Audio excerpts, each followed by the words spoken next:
Fox 40 presents Mississippi Black History, sponsored by your local Mississippi Ford dealers.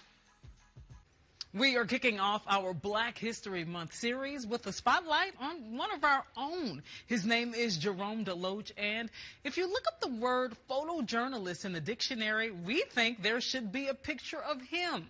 Mr. DeLoach has been dedicated to covering news events for Fox 40 for more than 4 decades. His exceptional skills have brought the sights and sounds of every newscast to life, inspiring countless others along the way. Here's Fox 40's Howard Ballou with a closer look. It's only fitting that we interview a man like Jerome DeLoach in the Civil Rights Museum of Mississippi. You've probably seen him out and about, behind the camera, recording history here and all over the state. Historic events like Hurricane Katrina. And once we got there, the civil defense director called us into a special meeting, the media that is, and he said, "This is a very dangerous storm. You can be killed." I'm like, killed? I want to go home. You know? That was the last thing on my mind.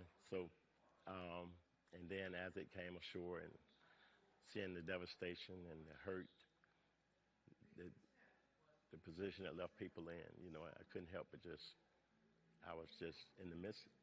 I suffered with them. Even national history, like the inauguration of the first African-American U.S. president, Barack Obama. And the things that we went through that day, we had to leave. You were my reporter on that assignment, and as you recall, we had to leave that hotel room at around 3 a.m. to be in position at 5 a.m. It was about 15 degrees. There were no restaurants, no anything open. We had to stand and brave that weather for about 3 hours.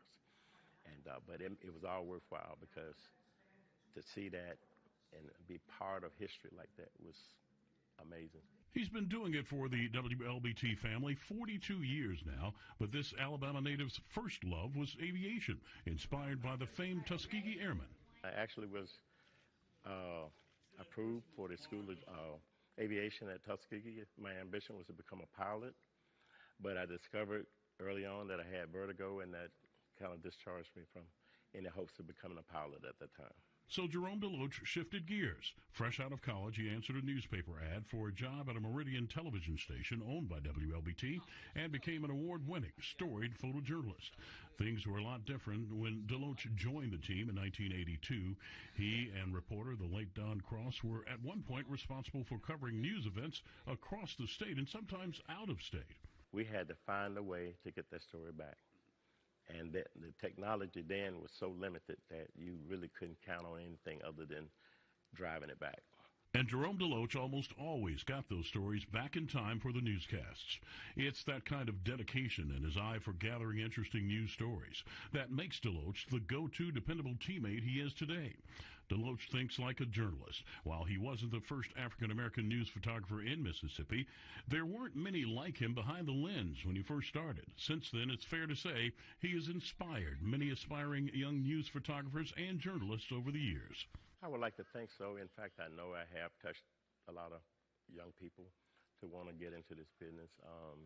And that would be one of the things they would always ask, what kind of diversity is there in this field? I mean, are you accepted?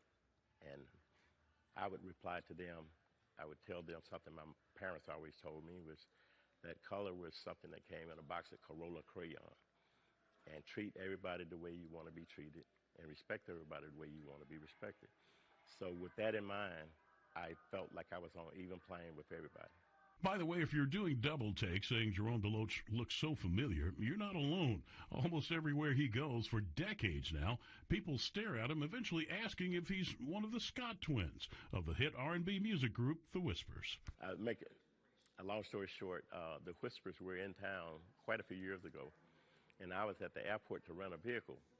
And they had apparently just flown in earlier that day. And so while I was at the reservation desk, I was getting ready to check the car out. And there were about 4 or 5 women that rushed over wanting autographs. And I'm trying to explain I'm not one of the Whispers. And they said, he's just saying that. Yes, he is. He's just being incognito. So they followed me all the way out the airport. Did you ever think of going to another market? Or was, because you've been in Jackson since you got out of college? Thought about it many times. However, television, TV3 has been just an amazing place to be at. I don't think there's another station in America that could come close to being family like Channel 3. And I think if you ask and poll everybody there, I think most people would tell you the same thing. It's like family away from home. And you can rest assured the feeling of his WLBT family is mutual. Thankful Jerome DeLoach chose to stay. For Black History Month, Howard Ballou, Fox 40 News. All right, boss man. I'll see you back at the station.